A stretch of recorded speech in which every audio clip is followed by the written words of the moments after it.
This is Computer Programming 1 from the University of Washington. Welcome back. I'm Martin Dickey. Today I'll be talking about arrays. Arrays are a brand new concept for us in this course. They're going to give us a very useful and very powerful way to organize data, something that we simply could not do without arrays. We'll talk about what a data structure is in some general terms, and look at arrays as a technique for structuring and organizing data. One of the important technical concepts in the course is subscripts. But as you'll see, there are actually many concepts and pieces of terminology along the way in this lecture that you won't find on this slide. Let's start out by talking about an example we've seen before. That of doing something interesting with data collected on rainfall. The data will be in the same format on the input as it was when we looked at this problem before. That is, it will be a series of numbers, double values. They'll all be positive except the last one, which will be a -1 to indicate that there's no more data in the series. The length of the series is something we don't know ahead of time. The sentinel -1 tells us we've reached the end of the input. There are all kinds of questions we could ask about this data, things we could compute. We looked at several of these last time, such as how many days worth of data was there. We might ask how much rain fell on the day with the most rain, how many days was there no rainfall, and a number of other things.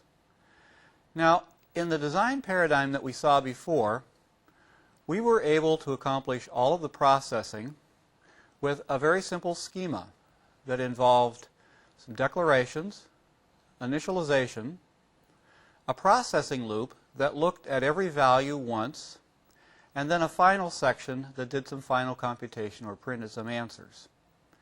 You might ask yourself if that schema is adequate for all of the problems that I've listed here.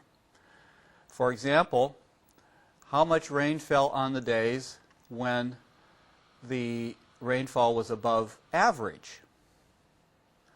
Or what is the median amount of rain? If you think about it, we can't do this in a single pass. We need to have the data available to us more than once.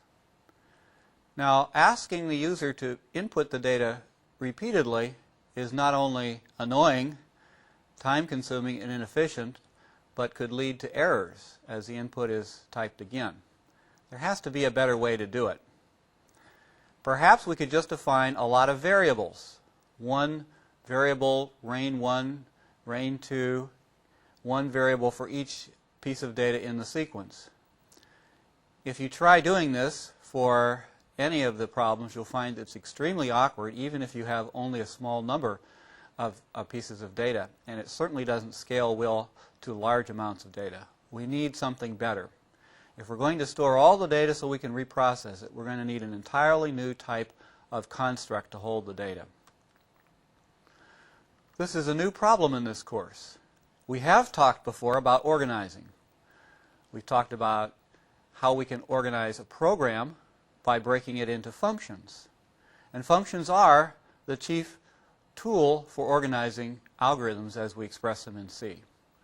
We also need some ways we can organize data. All we can do so far is declare individual variables or individual parameters. We need something that can handle perhaps larger amounts of data or variable amounts of data, or sets of data where there are relationships between the pieces that are important and that we want to somehow recognize as we organize data. In this course, we'll have two chief methods for structuring data. One is arrays, which we're about to see. The other is structs, which we'll see in a future lecture coming up. And then we'll be able to combine these two into very sophisticated, complicated, and intricate data structures for a wide variety of problems. Let's plunge right into the definition of an array. An array is a named, ordered collection of variables of identical type. Now, of all the words in this definition, maybe the most important single word is collection. So an array is not just a single variable. It's a whole collection of data. That is concept number one to keep in mind as we go through this material. We are now defining a way that we can have an entire collection of data. The convenient thing about using arrays for this is that we don't have to think of individual names for all the parts of the data within this collection. We only need one name, and that's the name of the array. If there's only one name, then how do we get at the individual pieces? And the answer there is that we'll refer to the individual variables or parts within this collection by a number. Now, in the example below, I have an array to hold the rainfall for 1 week. So you see on the left-hand side a declaration, double rain 7. What I'm saying here is that there's a variable named rain that will actually consist of 7 subvariables or parts. Each one of those parts is a double in its own right. A way to picture that might be as a collection of boxes, as I've shown in the middle there. Each box can hold a double value, and the boxes are numbered. If I want to refer to a particular value in this collection, for example, the rainfall for day 0, I use the notation on the right-hand side with square brackets. Rain, open square bracket, 0, close square bracket, has a value of 1, 1.0 being a double value. Sometimes when we read this aloud, instead of saying square bracket, we say sub, from the mathematical notion of subscript. So I might read this aloud as rain sub 0. Using that same terminology, rain sub 6 or rain index 6 is 0. Once I've got the value from one of these locations, I can use it in expressions just like other doubles. So I might say something like 2 times rain sub 4. Rain sub 4, if you count down, the picture is a 1.4, so 2 times that would be 2.8. On this slide, you see all of the principal notation that we're going to use. Much of the rest of this lecture will be a working out and examining in examples the notation and the implications on this one slide. Some more about the terminology. When we declare an array, we have to state its name, as we do with any variable. What we do with the type is slightly different, because we are now not defining the type of the array as a whole, but the type of the elements in it. Finally, we have to say how many elements there are in the collection, and I do that with the same sort of square bracket notation I used earlier. I put the size of the array within square brackets. So if I want an array of 7 doubles to hold rainfall data for a week, it's double rain 7. What we say about this in terms of its type is that rain is an array of double with size 7. So it would be wrong to say that the type of rain is double. It's not. It's an array of double. The individual elements are doubles. So rain sub 0, rain sub 1, all of those are variables of type double. The terminology we use is that the numbers are called indices, or sometimes called subscripts. I'll use both terms interchangeably, and so will people that you talk to about programming. Another term we use is bounds. Bounds refer to the lowest and highest possible values for a particular array. Now in C, the lowest bound is always 0. You have no choice about that. And the upper bound can be fairly large. It depends upon the application and how much data you think might be required in that particular array. Let's go back to our rainfall analysis and think about some of these problems that require more than one pass over the data. For example, figuring out how many days have a temperature above average. Instead of processing each value as we come to it, a general strategy would be to read all of the data into an array without necessarily doing any processing at all, or very limited processing. Once we have it in an array variable, then we can go back as many times as we want and look at the data again in order to answer questions about it. Now with the rainfall data, we don't know ahead of time how many days of data has been collected. That's indicated to us by a sentinel value. So as we read the rainfall data, we'll have to keep track of how many days there are. This is often the case with array problems. We don't know ahead of time how much data there is, how many variables in the array will be used. And so we have to be quite careful about finding out that information or keeping track of it. Now, we have to be careful declaring the array to be sure it's big enough to hold as much data as we might ever need to process in the program. Let's say that every rainfall collector is required by the Weather Bureau to report in at least once a year. In that case, we could make the array of size 365. But just to be on the safe side, we might make it a little bigger in case someone gets a special dispensation not to turn their data in for another month. But in any case, the size has to be at least 365. If we make it less than that, we'll have a problem if one of the collectors has 365 days. This is a decision you have to make as you're writing the program. In many cases, we won't use all the data. If the record keeper is quit, or the one on Mount Kilimanjaro is eaten by an elephant, after 100 days, then we'll still have an array with 400 elements in it. But only 100 of them will be used. We have to keep track of that, and we have to have a clear picture in our mind of which 100 out of the 400 are the ones with real data. There are a number of ways this could be done. The most common way is shown in the picture. I use the elements at the beginning of the array to hold the data. And the unused areas are all clustered at the end. In this example, I have a large array apparently, but I'm only using 7 elements of it. Now, once I know this fact, I need to remember it and to take it into account when I'm writing algorithms for the data. In the code at the bottom of the screen, you see a typical loop that is going to look at every value in the array. What should the loop bounds be? Well, the lower bound of any array is 0 in C, so that's why we started with k get 0. The last element used in this example is 6. Okay. I have 7 days. C programmers like to count things from 0, so the used entries are 0 through 6. It would be wrong to say k less than or equal to number of rain days.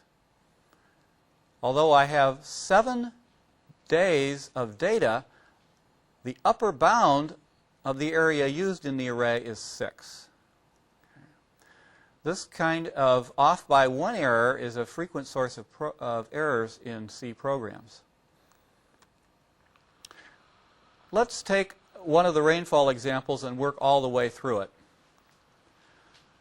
The example I'll pick is printing the number of days above average. You think about this problem, you'll see right away this is not something I can do in a single pass. In order to decide whether a day is above average, I need to know what the average is. And I can't do that until I've seen all of the days and then computed the average. So what might our algorithm be? Well, let's start by reading the data into an array. Then, using the array, compute the average rainfall. After we've done that, we can count the number of days above average and print the result. Here are the declarations that will be involved in the program. I'm going to show you the program in the order it would appear in the source file, but remember from our discussion about design, this might not be the way the programmer would come up with the program. You might work from the inside out, developing parts of the algorithm discovering the declarations as you go along, putting them at the top with a comment at the time you discover them. So here are all the declarations I've discovered in the process of writing this program. On the next page, we see part of the program which reads the data into the array. This will be very similar to what we've done in past programs. The exception is what we do with each value as we get it from the user. Notice in the while loop, the very first statement of the loop body says rain sub num rain days gets rainfall. What's happening here? We're taking a value and storing it into the array. Now, we want to make sure that every value that we read goes into a different place. And we also want to keep track of how many values there are. We can actually combine both of those necessities by keeping a variable which tells us how many values we have so far, and then using that as the index into the array. Let's call that variable num rain days. To make this work, we'll need to initialize num rain days with the first subscript that we'll store into, which should be 0. Then, after doing one assignment to capture one value, I should increment, if I can use that jargon, num rain days, add 1 to it. This not only helps me keep track of how many days there are, but also will position us to put the next value in the right place in the array. So when I come back into the loop the next time, I'll be storing into a different place, even though I'm using the exact same assignment statement. The value of the subscript will be different, and so the data will go into a new place in the array. When we get all done with this, we will have in num rain days the correct number of days.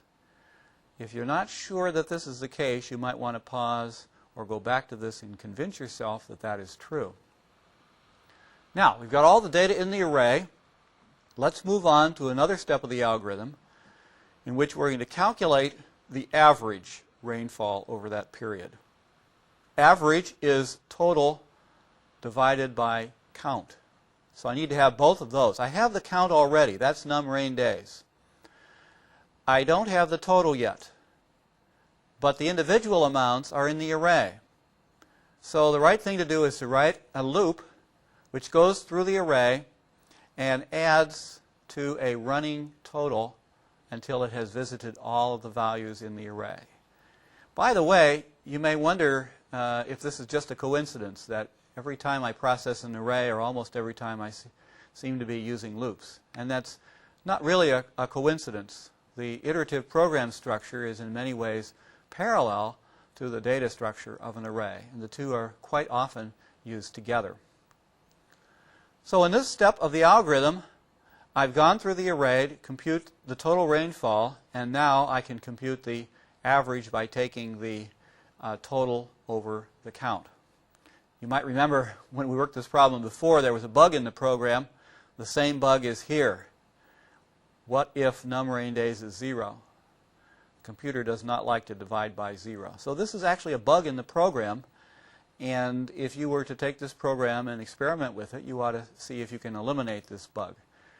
I didn't choose to do that for this example because it would have made the slides too crowded, but it is a bug, and it should be addressed in any real program that you write. Now, let's go on and finish up the last part of the algorithm. We want to know how many days were there with rainfall above average. This involves going through the whole loop. Sometimes we use the word traverse for this operation, going through everything systematically from beginning to end. And what we're doing here is counting again. But we're not going to count every day, only the days that have a certain property, namely that have rainfall above average. So we're going to use the rain average variable from the last part of the algorithm and accumulate information into the num above variable that we now discover that we need. To make this work, we'll have to initialize that variable to 0. Once we come out of the loop, then we're ready to print the answer. The answer will appear in the variable num above. So we can print that answer, and we can also reach back and print the average. We've seen one example now. This is quite a good one, I think. If you understand the issues and the syntax, then you should be in a good position to solve many of your own problems with arrays. We'll continue now and talk about some of the more technical issues, and also talk about some examples where arrays can be used in a little different flavor. One of the important rules, just common sense, but it has to be followed, is that the array index has to be an integer, and it has to be in the range 0 to the upper bound. Okay. Let's call that upper bound n minus 1. Why? Well, then we could say that n is the number of elements in the array. This relationship will always hold. If n is the number of elements, n minus 1 is the upper bound, or the highest valid entry in the array, highest valid index that can be used in the array. Now, the index doesn't have to be a constant. We saw that in our previous example. We used variables as indexes. In fact, the index could be some wildly complicated expression, as long as you were sure it contained the index you want. It has to be an integer, and it has to be in the right range. One of the really unfortunate things about the C programming language, in the opinion of many people, is that it does not check array bounds as the program runs. You, the programmer, are responsible for making sure that you never try to access an array outside of its legal bounds. If you do, terrible things can happen. They won't be syntax errors. The compiler will not complain. But something bad will happen when you run the program. And unfortunately, that bad thing may not happen right at the precise moment where the out-of-range index is being used. The reference to the out-of-range index could have an effect that isn't visible for a long time later and may be very, very difficult to trace to a problem. When you're writing programs that blow up, not simply get the wrong answer, but actually crash the program or fail to compile, one of the most common problems is an array index being used out of bounds. Another extremely common cause of such bugs are errors in pointers, which we won't be talking about in this lecture.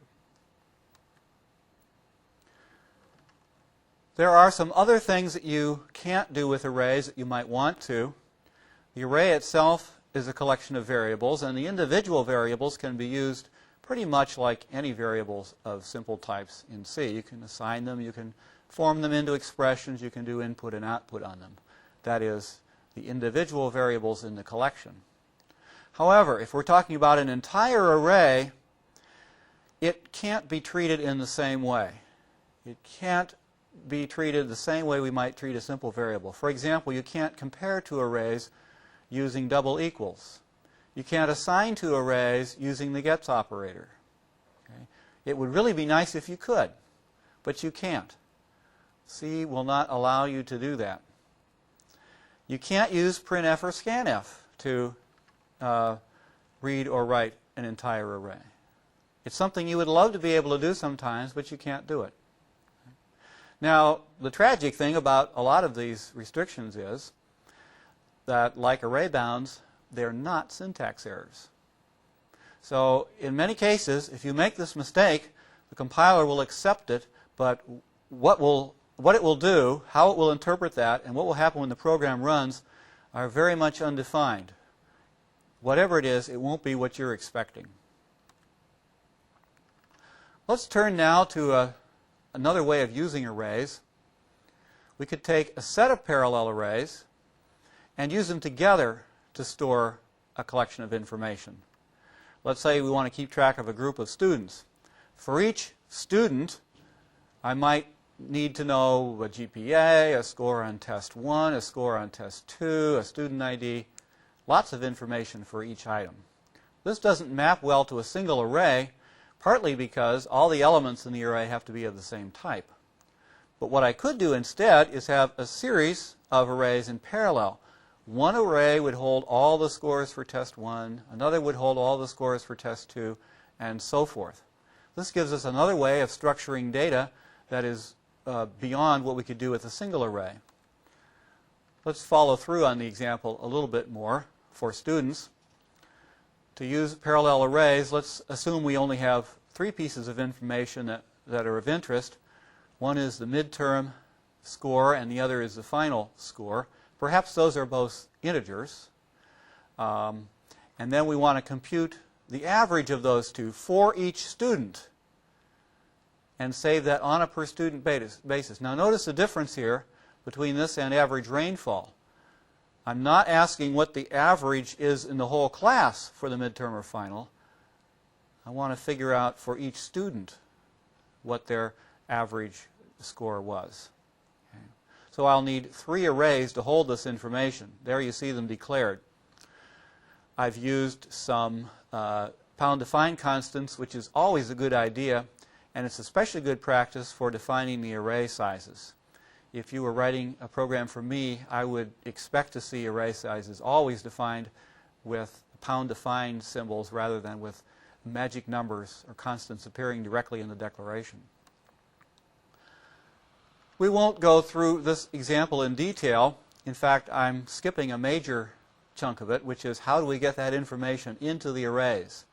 It would have to come from somewhere, okay, perhaps by asking the user, or perhaps, as we'll learn in a later lecture, we could read that information from a file. Let's assume we have the data in the arrays. They're all initialized. I could then write a loop that goes through, looks at each student, and computes that student's average. In fact, it's a little fancier than just a simple average because I'm applying weights to it in a formula. So a very typical loop, traversing the array, starting at the lower bound, which is always 0, and going to the upper bound. Now the upper bound is num student, or rather the number of students is in the variable num student. So the upper bound is 1 less than that. That's why this array, if it starts at 0, can't be executed when I equals num student. We have to stop before then. So the condition is do the loop while I is less than num student. Inside the loop body, you see all 3 of the arrays being referenced. Score sub I, midterm sub I, and final sub I. Using array elements is generally not a trick. They can be used just like other simple variables, and this applies to their use as parameters. If I want to print out the rainfall for day number 5 and 6, those are just doubles, so I code up a printf statement that has the right placeholders in it, %fs, and there we are. If I have a series of parallel arrays with information about a house, its color, its position, the number of windows, and so forth, and I have a function that can draw based on those pieces of information, and for a particular house, I just pull out the values for that house based on its subscript and pass it to draw house as you see here. Same is true of functions we've seen before like scanf. Although this may at first look weird, it's really exactly what you would expect. Ampersand combined with array indexing. Now, does this make sense? It makes sense if it's what scanf needs and if it's the right type. Scanf needs access to the address of the variable so it can put a new value there. Rain is an array. We can't scanf into an array, as I've said, but we can scanf into any double variable. So rain sub 0 is just a double variable, and I pass it to scanf with its address by saying ampersand range sub 0. Nothing special about that. It's just an application of principles we've already seen. The same is true of a swap function, which expects to change the value of two variables. Both range sub I and range sub I plus 1 are doubles. We pass that to the function with ampersands, so the function has access to the originals and can change their values. If we think about passing an entire array, then things are going to be a little different. Passing an array is convenient because it gives us a way of taking a large amount of data and with a single parameter giving it to a function, making it available for the function to look at or to change. Array parameters in C do work differently. So there is something new to be said here that one has to be aware of.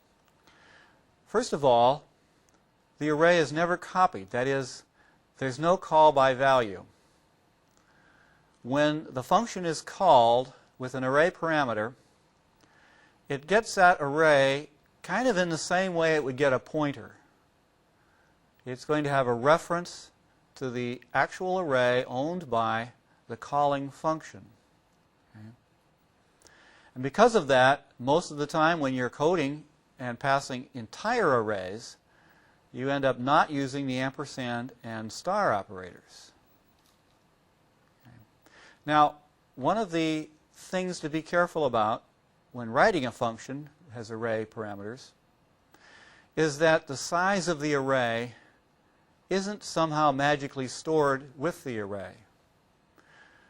And so the function that's called has to have some way of knowing what that size is. Let's look at an example.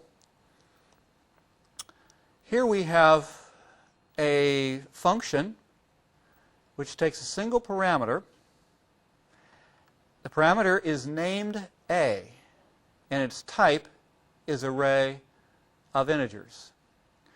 Now, that function is called on in order to compute the average of all the values. So the kind of loop that you see inside it is very typical of what you might expect. We're going through all the elements in the array from the low bound to the high bound, and at each step we do one thing, namely we pick out array value, we add it to a running total, and then when we leave the loop we can compute the average. I want to draw your attention to the fact that in the loop condition we see I less than array size. So here's one answer to the question, how does the function know how big the array is? In this case, it knows because the array size was a pound to find, and the function has access to that information. And as part of the design of the algorithm, you would have to know that that was the correct size to use. When you call this function, what you pass is the array as a whole. And here the notation may seem quite surprising at first. The last two lines on the screen are setting up to call this function, perhaps from main. Now, there would be an array declared somewhere. Let's say it's called x, and like other arrays, it's declared with the type of the element followed by the size. Note that we're using the same size as the function expects there to be. The surprise comes in the last line, where I call the function to get the value and then it's assigned to another variable. The surprise is that there are no square brackets in the call. It's just average x. Now what happened to the square brackets? Are they optional? Is this a syntax error? Or is there something else going on? Well, what's going on here is really not so crazy when you step back and think about it. The function is expecting an array, an entire array. Ask yourself, what is x? What is its type? It is an array. It's not an int. So x sub anything would have to be wrong. No matter what index you put in there, x sub I, whatever its value, that would not be an array, it would be an int. And that's a mistake because the types have to match up between the caller and the called. Since average is expecting an array, the only correct thing to do is pass something which is an array, and X is an array. If you see that, you're in good shape about this concept of types and matching types between arguments and parameters, and also about this new type, the array. Let's take a look at this particular example in a little more detail. Here's the code again. In the calling program, main perhaps, we have one variable called X. There's lots of little pieces inside it, but only one name. In the called function, average, I have three local things. I have the array A, I have the local variables I and total. Now, what's the picture look like when I make the call? What value does A get? Well, as I said a couple slides ago, arrays are not passed by copying. Okay? They're passed more like by a pointer. So the way to think of it is this. Think of A as a pointer to the caller, to the caller's version of X. Okay? If you keep that picture in mind, it will help you understand what the right choice has to be when you call an array function. Let's do a couple more. In this example, what we're going to compute is the sum of what I've called vectors A and B. In linear algebra or math, we often consider pairs of numbers as vectors, and sometimes we want to add up the vectors. So I might have one vector A and another vector V, and I want the result of adding them. By definition, this kind of addition is done by adding the individual components of each vector. And you can see that in the algorithm, the loop inside this vector sum program goes through all of the indices. It will take I 0, 1, and 2 and set V sum sub I equal to A sub I plus B sub I. Okay.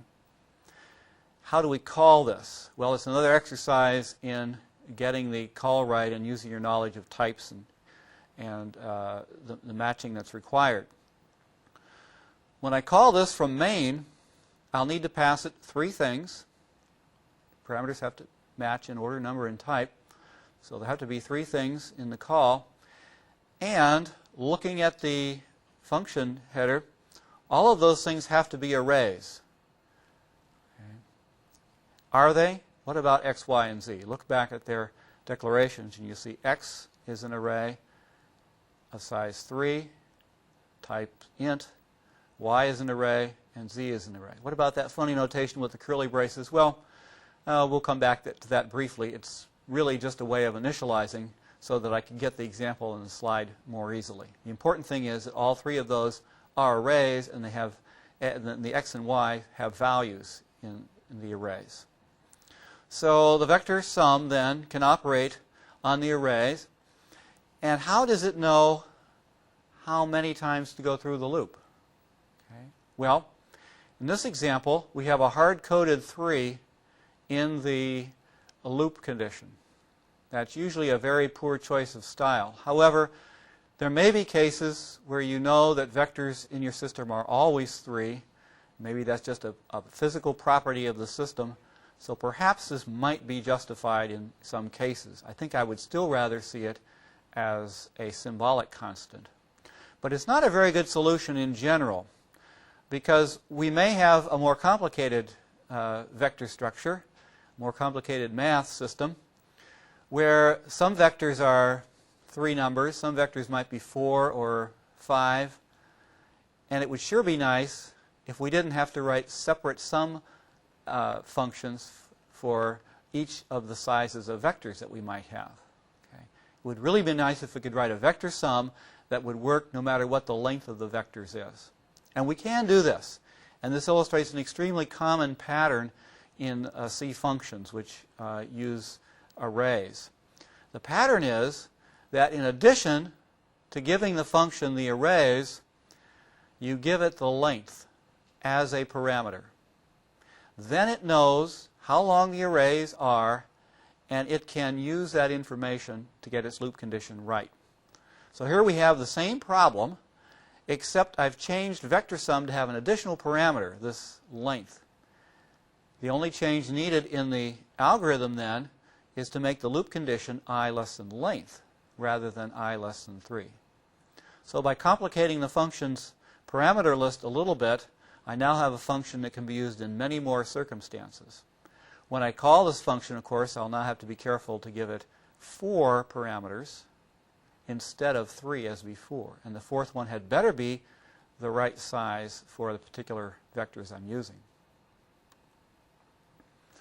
Just to clear up a mystery that was on the last couple of slides, the curly brace notation after the array declaration was a form of initialization.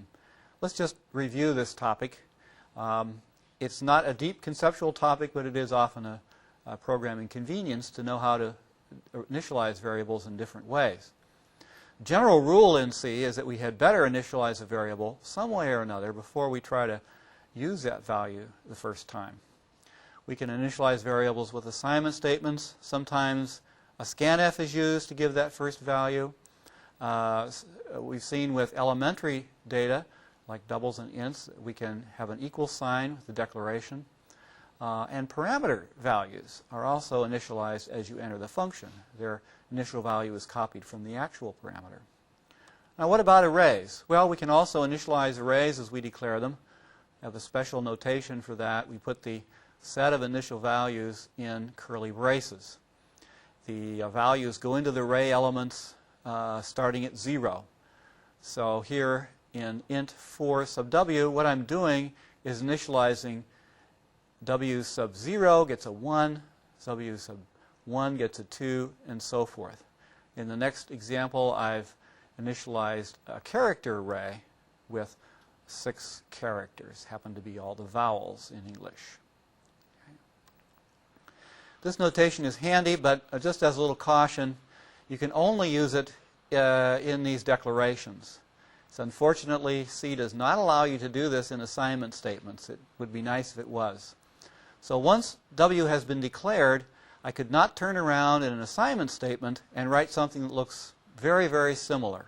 C simply does not allow you to do that. We've now seen all of the technical jargon and the syntax for arrays. We know that arrays hold multiple values. They are collections of variables. We know that all the values have to be of the same type. We've seen the notation. We've seen the subscripts indicated with square brackets. We know the concept of bounds. 0 is always the first element. And we know that C does not check array bounds, and that failure to do this ourselves or to make provisions for it can lead to great sorrow. Arrays are very useful in programming. You will find yourself dealing with arrays over and over again. They're very often processed within loops. It's also possible to pass an entire array as a parameter. Arrays are also important in this course as our first real example of data structuring. There's a famous book written a number of years ago called Algorithms plus Data Structures equals Programs. When we began this course, our entire focus was on the algorithms. As you advance in programming, you find more and more that the data structures are also of great importance. In future lectures, we will explore this topic even more deeply. Please join me then.